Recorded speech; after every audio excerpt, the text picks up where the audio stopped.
In the 1930s, mothers made grocery shopping trips that mattered. Their work at the store didn't just buy food. They created smart plans in single trips that stretched dollars and fed families for pennies. Buy whole chickens and day-old bread racks. These old-fashioned grocery tricks might sound simple today, but they were regular in every Depression-era home. That kept families fed when money was tight. Never shop on an empty stomach became the most famous Depression rule because hungry people bought things they didn't need. When mothers felt hungry, everything looked good. Cookies seemed necessary. Snacks seemed important. Smart mothers learned this fast when budgets were tight and mistakes cost too much. Mothers ate a small meal before leaving home. They had bread with butter. They drank water to fill their bellies. Some ate crackers while walking to the store. The point was killing hunger before seeing food. Store owners pumped bakery smells through vents on purpose. They put candy near checkout lines. Depression mothers fought back by eating first. The small snack saved 30% on bills. Mothers stuck to lists when they weren't starving. Kids didn't beg for treats. Every trip stayed focused on needs. The secret was eating something filling like bread before shopping that stopped hunger and kept minds focused on the list instead of cravings. Day-old bread became Depression shoppers' best friend because bakeries marked it down 50% every morning. Yesterday's bread tasted exactly like today's bread but cost half as much. The discount rack sat in the bakery section with bright stickers. Smart mothers headed there first. This bread wasn't stale. It was just baked yesterday instead of today. Mothers checked the bakery discount rack first when entering stores. They grabbed several loaves if prices were good. They knew bread froze perfectly. Day-old meant baked yesterday, not moldy.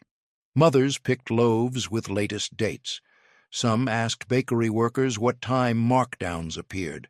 Regular customers made friends with staff who saved items for them. Day-old bread cost 50 cents instead of $1. Families saved half their bread money. Toast tasted the same. Kids never noticed any difference. Sandwiches worked perfectly. The secret was shopping early morning when bakeries first put out markdowns before other shoppers cleaned out the entire rack by afternoon. Before we move on, many of you asked in the comments where to find these recipes. We even received tons of email too, so we published these recipes on our website. The link is in the description. Let's continue. Store brands became Depression gospel because they cost half as much as fancy brands, but tasted exactly the same. Grandmothers swore cheap store coffee tasted identical to expensive brands. Plain packaging didn't mean bad food. It just meant no money wasted on advertising. Every item came in cheaper versions. Smart families refused to pay extra for brand names. Mothers compared labels between store brands and name brands. They found the same ingredients on both. They bought generic flour, sugar, salt, rice, beans, and oats. They chose store coffee, tea, and canned vegetables. They skipped name brands unless sales made them cheaper. They taught kids that plain labels meant nothing about quality. They did taste tests at home. Nobody could tell the difference. Generic products saved 30 to 50 cents per item. Monthly bills dropped $20 to $40. Families ate the same food for less money. Taste stayed identical. The secret was knowing store brands came from the same factories but cost less because they didn't pay for expensive commercials. Whole chickens became the Depression meat strategy because they cost 40% less than pre-cut pieces. Stores charged extra for cutting chicken into parts. Mothers learned to cut chickens at home with scissors and knives. One whole chicken made 8 pieces plus bones for soup.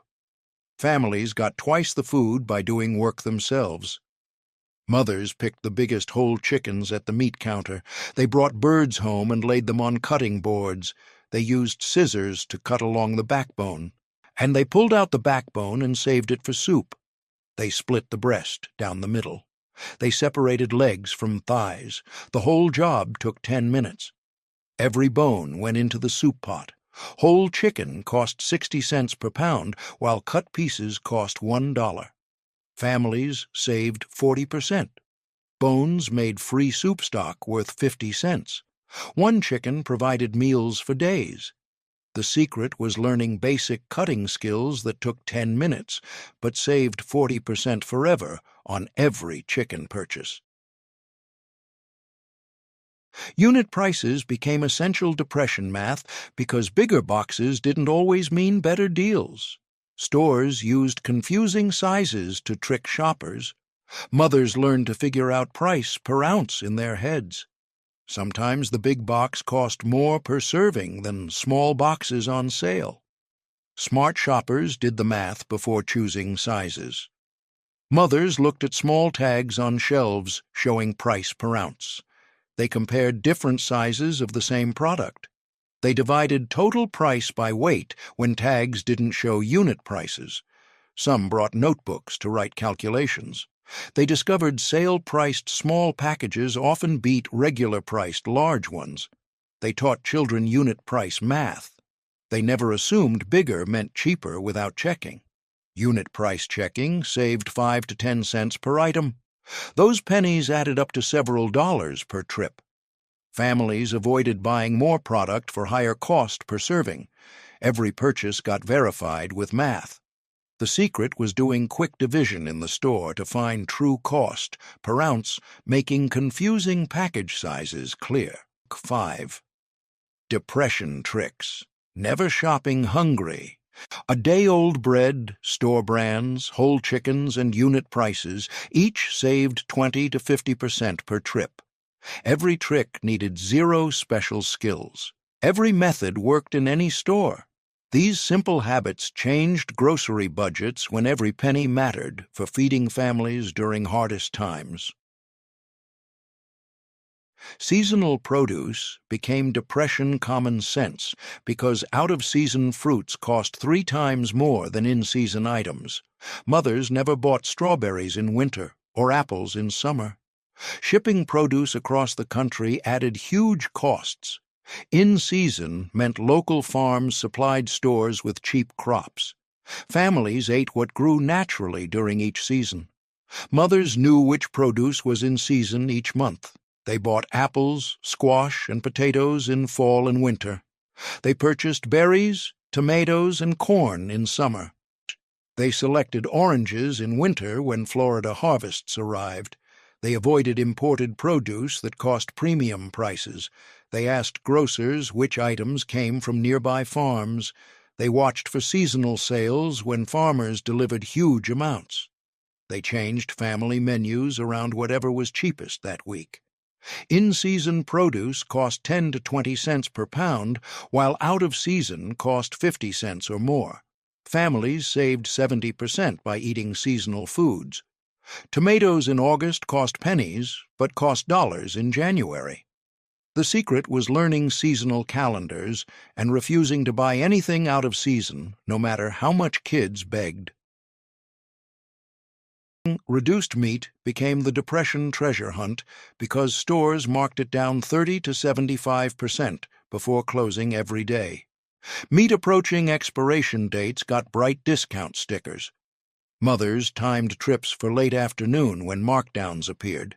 The meat was perfectly safe to cook that evening or freeze. Smart shoppers got expensive cuts for cheap prices. Mothers arrived at stores between 4 and 6 in the evening. They went straight to the meat department coolers.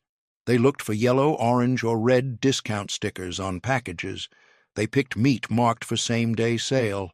They checked dates to ensure freshness. They brought coolers with ice if walking home took long.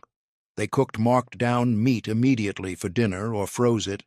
Some made friends with butchers who saved best markdowns. Reduced meat cost 40 to 60% less than regular prices. Families ate steak for hamburger prices. Ground beef dropped to 20 cents per pound before closing. The secret was shopping late afternoon when stores marked meat down to avoid throwing it away. Sales circulars became depression homework because planning meals around sales saved 30 to 40% on bills. Stores mailed printed papers showing that week's specials. Mothers studied them like schoolwork before shopping. They planned entire weekly menus around what was on sale. They never bought regular price items when something similar was discounted. Mothers collected sales papers from multiple stores delivered to homes or available at entrances. They spread circulars on kitchen tables and compared prices between different grocers. They circled best deals with pencils. They planned 7 days of meals using only sale items. They made lists organized by store and sale price. They figured total savings before leaving home. They knew which store had cheapest milk, bread, meat, and vegetables that week. Circular-based shopping saved $5 to $8 weekly. Families ate better food for less money by planning smart. Kids learned to read by studying grocery ads. Every meal cost 30 to 40% less. The secret was treating sales papers as the meal planning foundation instead of deciding what to eat first.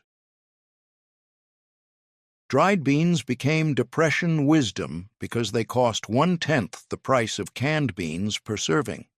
1 pound of dried beans made 6 to 8 cups of cooked beans. Canned beans gave 2 cups for 3 times the cost. Mothers soaked dried beans overnight and cooked them the next day. The time investment was small, but savings were huge. Mothers bought dried beans in bulk bags from stores.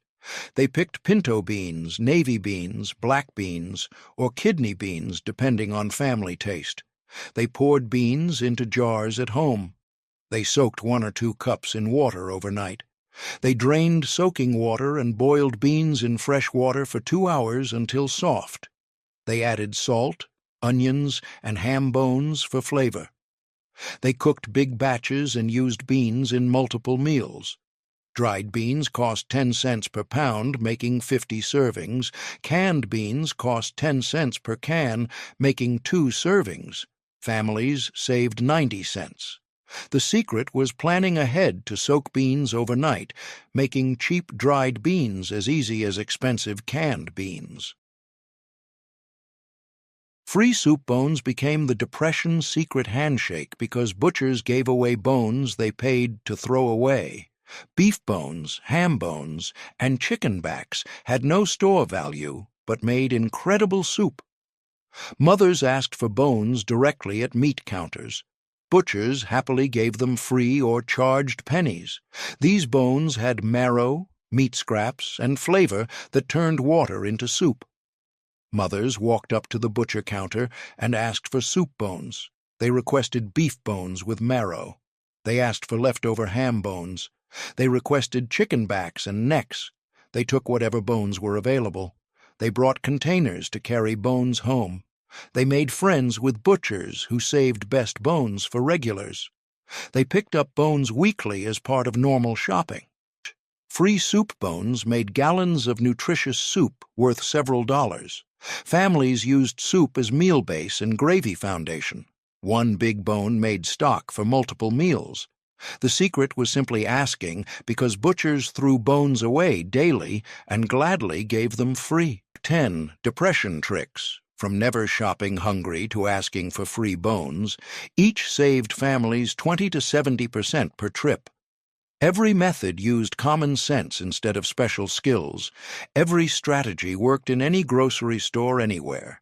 These simple shopping habits stretched tight budgets when every single penny counted. Shopping once a month became the Depression strategy that saved both time and money because fewer trips meant fewer chances to buy unnecessary items. Mothers who shopped weekly spent more on impulse purchases than mothers who shopped monthly with detailed lists. Every extra trip meant walking past tempting displays designed to make shoppers spend. Monthly shopping required serious planning, but the savings were enormous. Mothers sat down with pencils and paper at the beginning of each month. They planned 30 days of meals. They wrote down every ingredient needed. They checked pantries to see what they already owned. They subtracted existing items from the master list. They organized lists by store section. They calculated exact quantities needed. They brought the completed list to the store and stuck to it. They refused to deviate no matter what sales caught their attention. Some divided shopping between 2 stores for best prices. They carried large baskets or brought wagons to haul heavy purchases home. Monthly shopping saved $5 to $10 compared to weekly shopping. Families avoided impulse buying completely. Planning meals for 30 days used every ingredient efficiently. Nothing went to waste because everything had a purpose. Transportation costs dropped to 1 trip instead of 4 trips monthly. Children learned patience, waiting for monthly shopping days. Mothers felt organized and in control of budgets. Husbands appreciated predictable spending patterns. The secret was detailed planning that turned grocery shopping from random guessing into organized strategy, making every dollar stretch further than weekly shoppers could imagine possible. Shopping multiple stores became depression strategy because each grocer offered different items at rock-bottom prices to attract customers. Store owners sold certain products at cost or below cost to get people through doors. Smart mothers studied which store had cheapest milk, which had cheapest bread, and which had cheapest meat. They visited 3 or 4 stores in one shopping day to capture all the best prices. Mothers collected sales circulars from every store in town. They spread papers across kitchen tables and compared prices item by item. They circled the lowest price for each product. They made separate shopping lists for each store.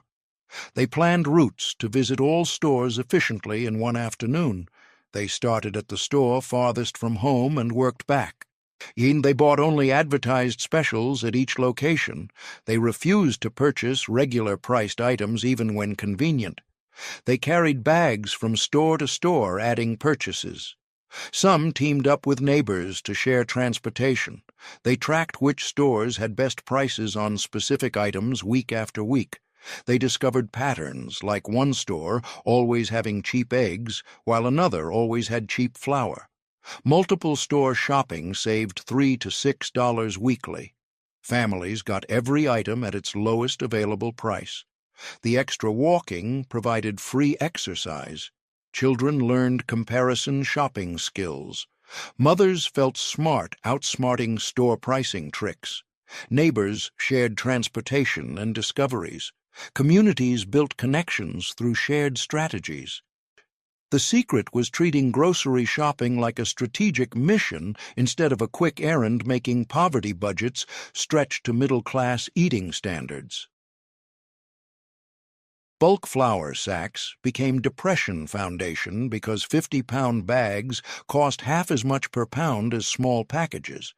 Families who baked their own bread used enormous amounts of flour. Buying in bulk made economic sense when flour was a daily necessity. One 50-pound sack lasted families 2 to 3 months. The upfront cost was higher, but per-loaf savings added up to dollars monthly. Plus, empty cotton sacks got repurposed into dish towels, pillowcases, and dresses.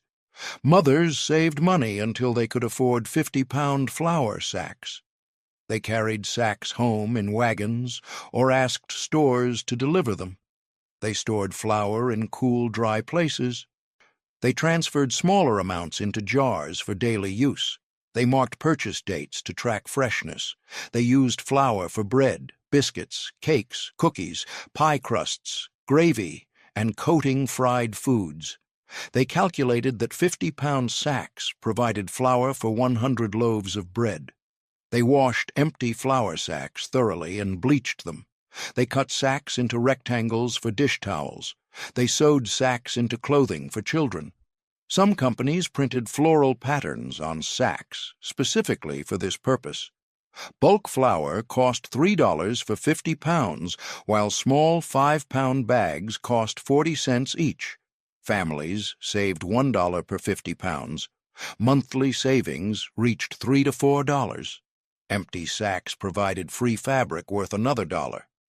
Children wore flour sack dresses without shame. Communities recognized thrift as virtue, not poverty.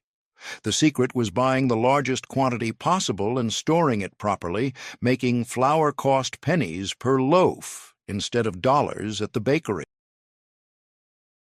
Early morning shopping became the Depression insider secret because stores marked down perishable items first thing at opening.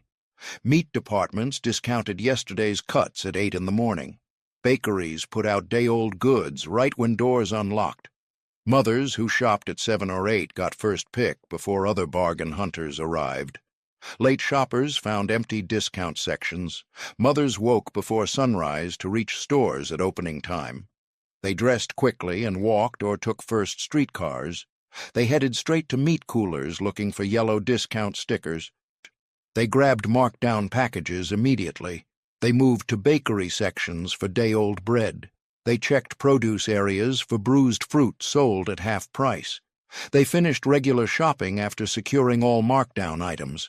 They made friends with store workers who told them exact markdown times. Some stores marked down at 7 while others waited until 9.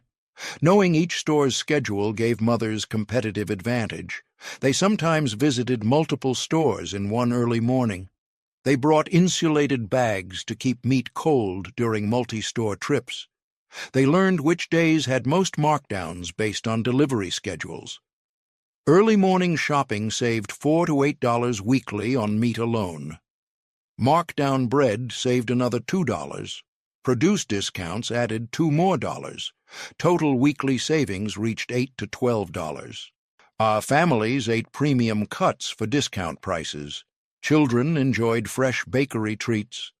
Mothers felt victorious beating other shoppers to bargains. The secret was sacrificing sleep to shop at opening time when markdown selections were fresh and plentiful instead of picked over by afternoon shoppers. Avoiding paydays and weekends became Depression wisdom because store owners raised prices when they knew shoppers had money and time. Fridays were paydays for most workers. Saturdays were the only day off for working families. Store managers knew these facts and adjusted prices accordingly. Sale items disappeared on weekends. Markdown sections got cleared before Saturdays. Premium prices appeared on meat and produce Friday through Sunday. Smart mothers shopped Tuesdays or Wednesdays when stores were desperate for customers. Mothers planned shopping for midweek when crowds vanished. They went Tuesday or Wednesday mornings when stores were nearly empty. They noticed markdown sections overflowed on slow days. They observed that store workers were friendlier when not overwhelmed by weekend crowds. They discovered that meat departments marked down more items on Wednesdays to clear inventory before weekend deliveries. They realized that bakeries practically gave away day-old goods on Tuesdays. They asked butchers and grocers when stores were slowest. Workers admitted Tuesdays and Wednesdays were dead days with best deals. They avoided Fridays completely when prices jumped. They never shopped Saturdays when stores were packed and prices were highest. Midweek shopping saved $2 to $4 compared to weekend shopping. Meat cost less on Tuesdays. Produce prices dropped on Wednesdays. Store workers had time to help locate bargains. Checkout lines were non-existent. Shopping felt peaceful instead of stressful.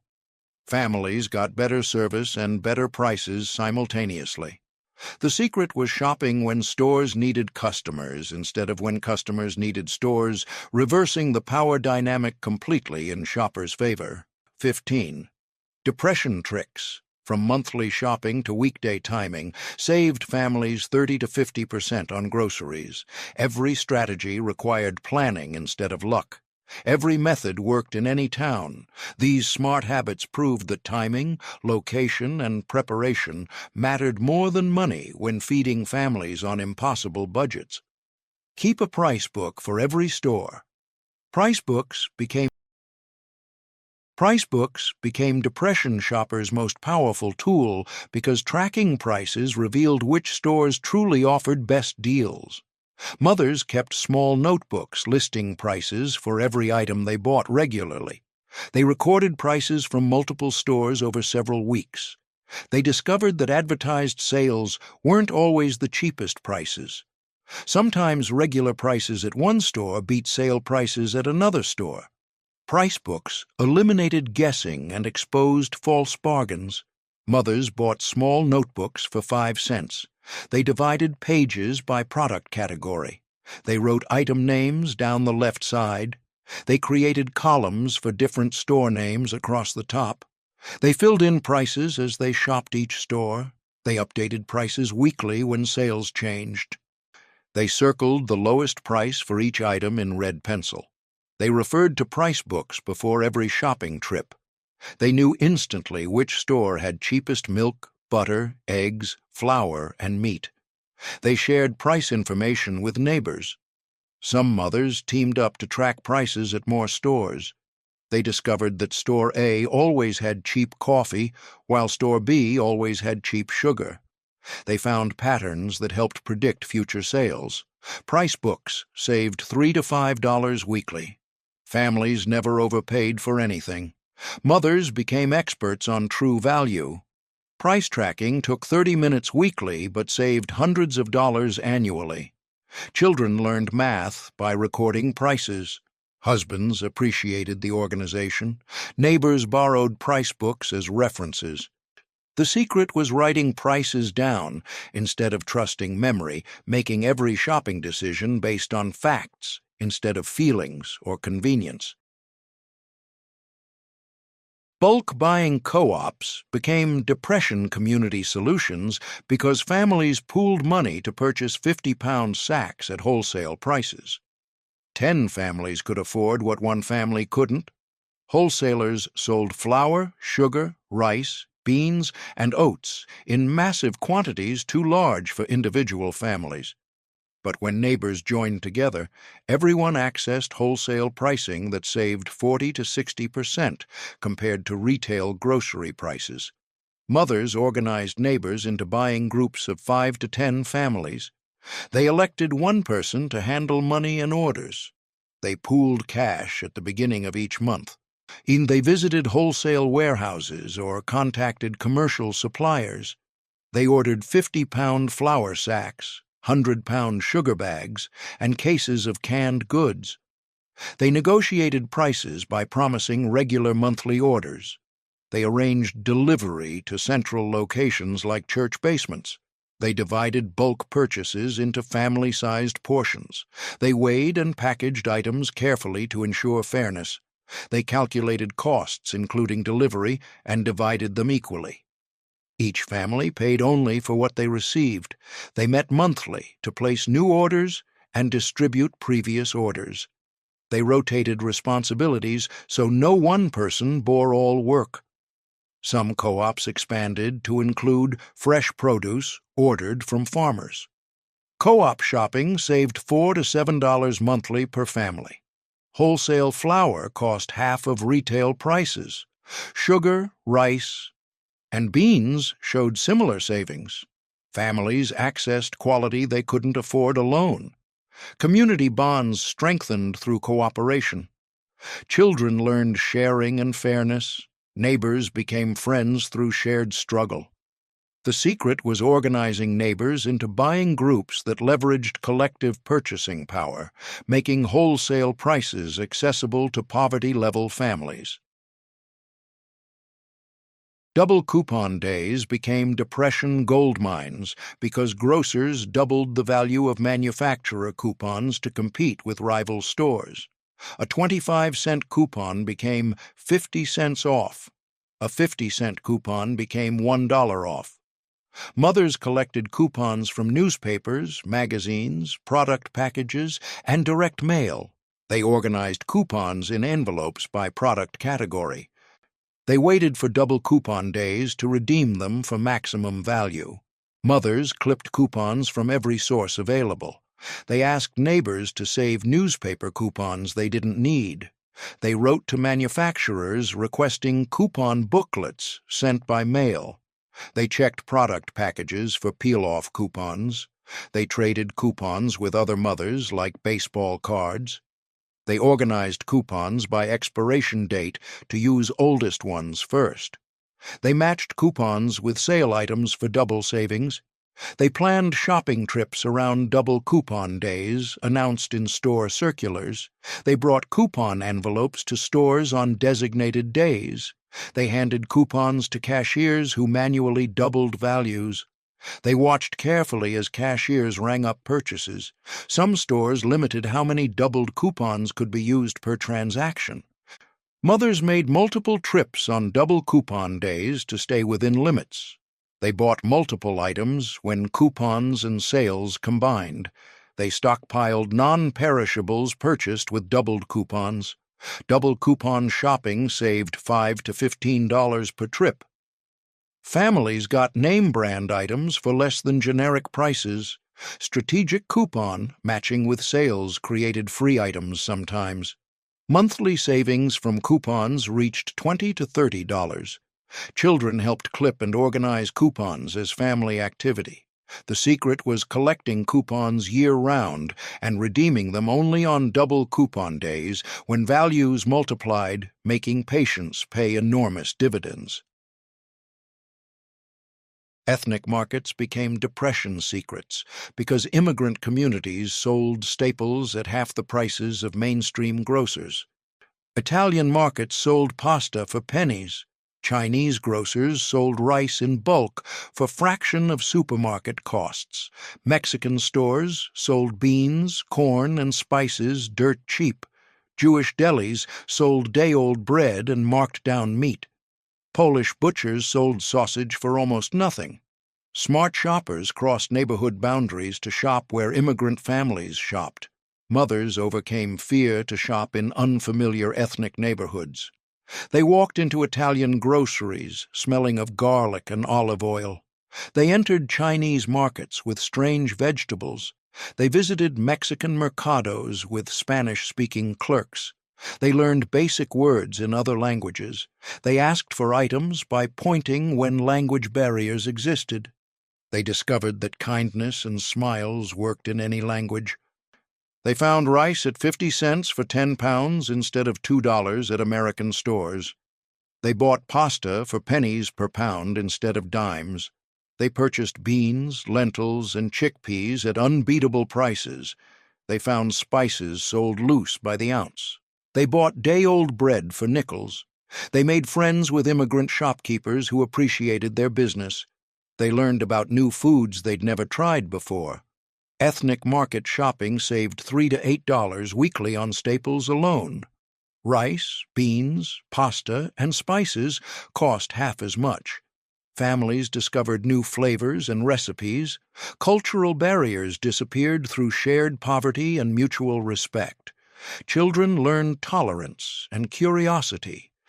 The secret was shopping where the poorest immigrants shopped because those communities knew survival tricks that American-born families never learned. Farmers' Market, closing time became the Depression golden hour because farmers marked down produce drastically rather than haul unsold items back to farms. Farmers who traveled miles to sell didn't want to pack up and transport leftovers home. They preferred selling at deep discounts to make any money rather than taking losses. Mothers who arrived in the last hour before closing negotiated incredible deals. Mothers timed market visits for late afternoon when farmers started packing up. They walked through market rows, observing which farmers still had plenty of unsold stock. They approached farmers with full tables. They asked politely what deals were available. They negotiated prices directly with farmers desperate to sell out. They offered to buy multiple items in exchange for lower prices. They brought bags and baskets to carry bulk purchases. They paid cash immediately, which farmers preferred. They returned weekly and built relationships with specific farmers.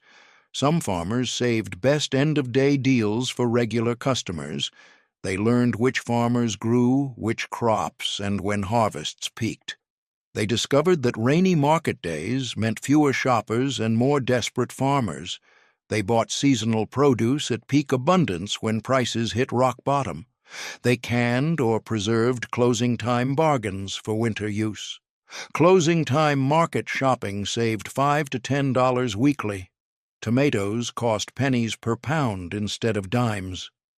Corn sold 12 ears for a quarter. Potatoes went for $1 per bushel. Families ate fresh vegetables all summer. Children helped carry heavy bags. Farmers appreciated loyal customers who helped them sell out. The secret was shopping when farmers needed to sell instead of when shoppers needed to buy, creating negotiating advantage. 20 depression tricks, from price books to farmers' market timing, saved families 40 to 60% on groceries. Every method rewarded planning and patience. Every strategy put shoppers in control.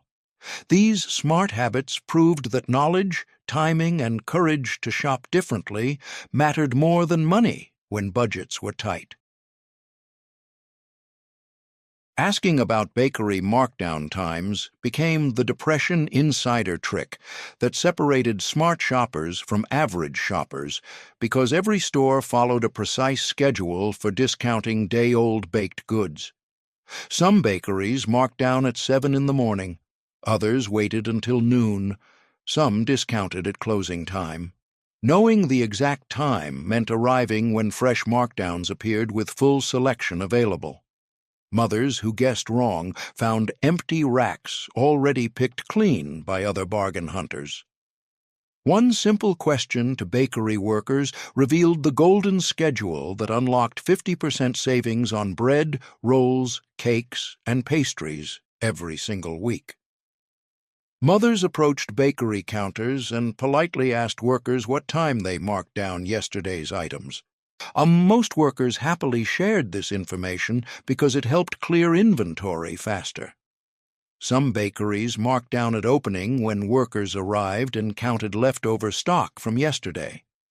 Others marked down mid-morning after the breakfast rush ended. Still others waited until late afternoon to discount items before closing. Mothers wrote down markdown times for each store in their price books. They set schedules around these times. They arrived at stores precisely when markdowns appeared. They headed straight to discount racks before shopping for anything else. They grabbed multiple loaves when prices were good, knowing bread froze perfectly for later use. They found that days after holidays, like the day after Easter or Thanksgiving, offered incredible deals on specialty baked goods nobody wanted anymore. Markdown bakery shopping saved $2 to $4 weekly on bread alone. Families got fresh baked goods for half price. Special occasion cakes became affordable treats instead of impossible luxuries. Meat cooler. Managers' special meat coolers became depression gold mines because stores created dedicated sections for meat approaching expiration that got marked down 30 to 70%. These weren't hidden items scattered throughout meat departments. Smart grocers grouped all markdown meat in one cooler or one section, making it easy for bargain hunters to find everything quickly. Bright yellow or red stickers announced the discounts. The meat was perfectly safe to cook that evening or freeze immediately. Families who overcame squeamishness about buying almost expired meat ate premium cuts for ground beef prices. The manager's special section represented the single best meat value in the entire store. Mothers located the manager's special cooler by asking meat department workers where markdown meat was kept. Most stores placed it in a separate cooler near the regular meat section. Some stores used the last cooler in the row. Others put it near the back wall. Once mothers found the location, they checked it every shopping trip without fail. They arrived at optimal times when fresh markdowns appeared, usually late afternoon, between 4 and 6. They sorted through available packages looking for best cuts. They selected steaks, roasts, and chops, normally too expensive for Depression budgets. They discovered that chicken and pork froze better than fish. They found that ground meat could be cooked immediately, then frozen as cooked meat for later use in spaghetti sauce or tacos. They made friends with butchers who told them exactly when fresh markdowns appeared daily. Some butchers held back best cuts for regular customers they recognized. They learned that bad weather days meant fewer shoppers and more markdown meat available. The managers' special shopping saved $5 to $10 weekly on meat purchases. Families ate steak twice weekly instead of twice yearly. Pot roasts became regular Sunday dinners. Pork chops replaced beans as a protein source. Children grew stronger on increased meat portions. Mothers felt proud serving quality meals. Husbands appreciated better dinners. Nobody knew the fancy meat came from the discount cooler. Salvage grocery stores became Depression lifesavers because they sold dented cans, torn packages, overstock items, and discontinued products at 50 to 70% below regular grocery prices. These stores bought merchandise regular grocers couldn't sell due to cosmetic damage or surplus inventory. A dented can of beans worked exactly like a perfect can. A torn cereal box contained the same cereal. Overstock meant too much product, not bad product. Smart shoppers understood that packaging didn't affect food quality. Salvage stores offered identical food at fraction of the cost, making them essential stops for families stretching every penny. Mothers located salvage stores by asking neighbors where they shopped for deals. These stores operated in warehouse-style buildings in industrial areas away from fancy shopping districts. Some occupied old factories or storage buildings. Others operated from large metal sheds. Mothers traveled extra miles to reach them because savings justified the effort. They entered stores expecting basic no-frills shopping experiences. Shelves were plain metal racks. Lighting was minimal. No fancy displays existed. Products sat in original shipping boxes or were stacked on pallets. Prices were handwritten on cardboard signs. Checkout consisted of 1 or 2 registers, but prices were unbeatable. Mothers filled carts with dented cans, torn bags, and overstock items. They inspected packages, carefully ensuring dents didn't compromise can seals. They checked expiration dates on all items. They discovered most salvage goods had plenty of shelf life remaining. They bought staples like flour, sugar, rice, beans, canned goods, and pasta in bulk quantities. They found name-brand items at generic prices. They sometimes discovered discontinued products they loved that regular stores no longer carried. They bought holiday items after holidays for next year at 90% off. They purchased seasonal items out of season for massive discounts. They learned that salvage inventory changed constantly, requiring flexible meal planning. They couldn't count on finding specific items every visit. They adapted menus to whatever deals appeared that day. Salvage store shopping saved $10 to $20 per trip compared to regular groceries. Families filled pantries for half the normal cost. Canned goods, purchased in bulk, lasted months. Children never knew their food came from dented cans. Mothers felt resourceful finding hidden stores. Neighbors shared salvage store locations like secret treasures. Communities built connections through shared knowledge of survival strategies. The secret was understanding that cosmetic damage to packaging meant nothing about food safety.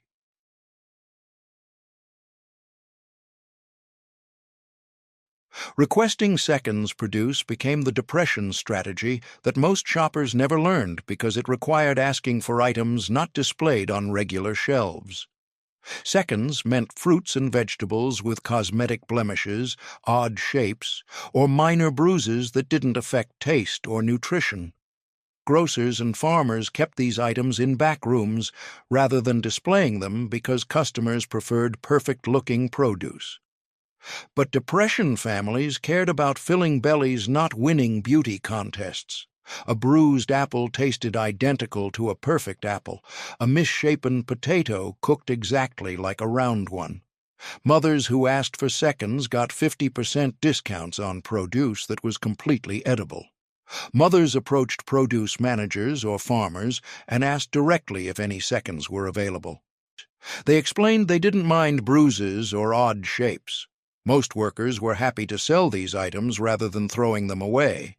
Some stores kept seconds in back storage rooms, others kept them under counters or in bins below display tables. Farmers at markets kept seconds in separate boxes under their tables.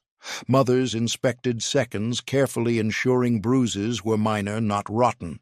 They pressed fruits, gently checking for soft spots. They smelled produce to ensure freshness. They selected items they could use immediately before bruises worsened. They bought larger quantities when prices were especially low.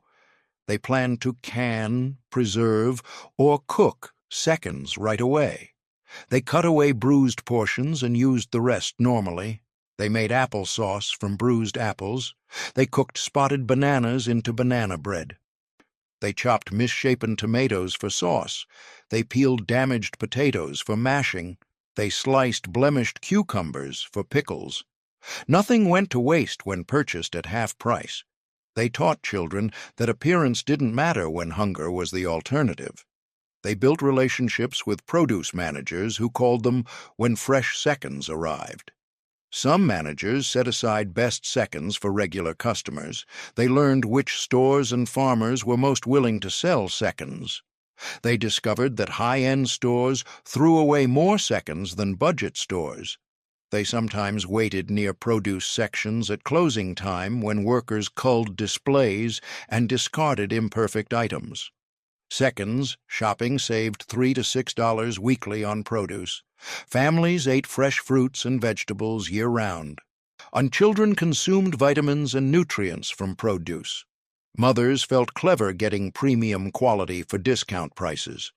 Waste decreased when families used every bit of bruised produce. Cooking and preserving skills improved through practice handling seconds. The secret was simply asking for what wasn't displayed, making invisible inventory visible and accessible to families who cared more about nutrition than appearance. Asking for fat trimmings became the Depression cooking secret because butchers gave away or sold for pennies the fat they trimmed from cuts of meat. Customers wanted lean meat, so butchers removed fat and had piles of trimmings they couldn't sell. Smart mothers collected these trimmings and rendered them into lard at home. 1 pound of fat trimmings made almost 1 pound of pure cooking lard worth 50 cents. Mothers walked up to butcher counters and asked for fat trimmings directly. They specified they wanted beef fat, pork fat, or chicken fat, depending on their preference. Pork fat made the best lard for baking. Beef fat worked well for frying. Chicken fat added flavor to traditional dishes. Butchers wrapped trimmings in paper or dumped them directly into containers mothers brought. Some butchers knew regular customers and saved trimmings throughout the week. Mothers collected trimmings weekly as they placed cubed fat in large pots on stovetops over low heat. They stirred occasionally as fat melted into liquid. They cooked slowly for 2 to 3 hours until all fat liquefied. They strained melted fat through cheesecloth into clean jars. They pressed remaining solids called cracklings to extract every drop of fat. They saved cracklings for snacking or adding to cornbread. They stored jarred lard in cool places where it solidified into white blocks. One rendering session provided cooking fat for 2 to 3 months. They used lard for frying potatoes, eggs, and meat. They used every bit because it cost essentially nothing. Free fat trimmings saved $3 to $5 monthly on cooking fats. Families cooked and baked, just like wealthy families, using expensive store-bought shortening. Food tasted better when fried in real lard instead of cheap vegetable oils. Children never knew their meals used garbage fat from butchers. Traditional recipes worked perfectly with home-rendered lard. The secret was rendering fat at home, turning butcher's trash into essential cooking ingredient that made every meal possible without spending money on expensive fats. 5 depression tricks, from asking about markdown times to rendering free fat, saved families 50 to 70% on groceries. Every strategy required asking questions others were too proud to ask. Every method proved that shame cost more than poverty. These tricks showed that smart shopping beat stubborn pride. Buying broken crackers and cookies became the Depression sweet deal because bakeries and grocers sold broken pieces at huge discounts compared to perfect packaged products. Crackers broke during shipping and handling. Cookies crumbled in transit. Stores couldn't sell broken pieces in fancy boxes, so they dumped them into large bins and sold them loose by the pound. Broken crackers tasted identical to whole crackers. Broken cookies were still cookies. Children didn't care about shape when eating snacks. Mothers paid 20 to 30 cents per pound for broken goods instead of 50 cents for perfect boxed versions. The savings on snacks and treats added up quickly for families with multiple children. Mothers asked store managers where broken cookies and crackers were sold. Some stores kept bins near the bakery section. Others placed them in clearance areas. A few stored them in back rooms, requiring customers to ask specifically. Mothers brought bags or containers from home to fill with broken goods. They scooped broken crackers from bins using metal scoops or their hands. They selected bins with freshest-looking pieces, avoiding stale or burnt items. They filled bags with several pounds at a time since prices were so low. They bought broken graham crackers for making pie crusts. They bought broken saltines for eating with soup. Bartering garden vegetables became the Depression solution when cash disappeared, but food still grew in backyard gardens. Grocers accepted fresh produce as payment for store goods, especially during summer when local farms flooded markets with cheap vegetables. Store owners knew they could resell garden vegetables or feed their own families. Mothers who grew tomatoes, beans, cucumbers, or squash traded them for flour, sugar, coffee, and other staples they couldn't grow. This created a cashless economy where food bought food. Families without money still ate well through strategic bartering that kept everyone fed during the hardest times. Mothers approached familiar grocers with baskets of fresh garden produce. They asked if stores accepted vegetables as trade. Some grocers agreed immediately. Others negotiated terms about what they would accept. Most preferred tomatoes, green beans, corn, and cucumbers that sold easily. They declined zucchini, which everyone grew in excess. Mothers learned which vegetables had trade value and focused on growing those crops. They timed harvests to bring produce when stores needed it most. They brought vegetables in peak condition, not overripe or damaged. They washed produce and presented it attractively. They negotiated fair exchange rates based on current market prices. 1 bushel of tomatoes might equal $2 in store credit. 1 bag of green beans might equal $1. They asked grocers to track credits in notebooks. They returned throughout the week to use accumulated credits. They bought staples like flour and sugar with credits. They purchased coffee, tea, and spices. They bought canned goods to supplement fresh produce. They sometimes traded eggs from backyard chickens. They bartered honey from beehives. They exchanged preserves and pickles made from previous harvests. They joined networks of neighbors who all traded with the same grocer, creating community credit systems. They helped neighbors without gardens by trading store credits for labor or other goods.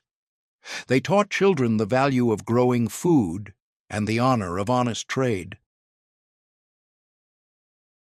Asking for items on tab became the Depression credit system because grocers allowed trusted customers to take food home and pay when paychecks arrived. This wasn't formal credit requiring paperwork and interest. This was neighborhood trust, where grocers knew their customers personally and understood hard times happened to good people.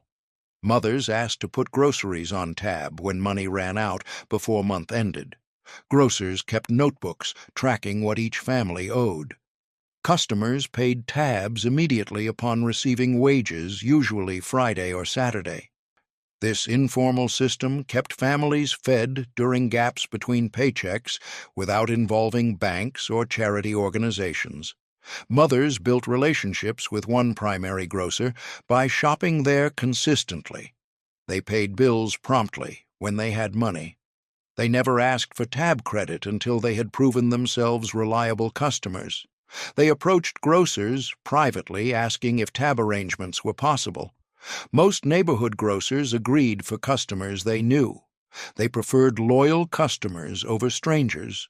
Mothers selected only necessities when shopping on tab, never luxuries or treats. They bought flour, beans, rice, bread, milk, and basic vegetables. They avoided expensive meats and fancy items. They kept mental tallies of tab amounts. They asked grocers to read back totals to ensure accuracy. They wrote down amounts in their own notebooks. They prioritized paying tabs before any other expenses when paychecks arrived. They paid tabs in full immediately after getting wages. They thanked grocers sincerely for extending trust. They never abused the privilege by taking too much or paying late. They sometimes paid extra when possible to build goodwill.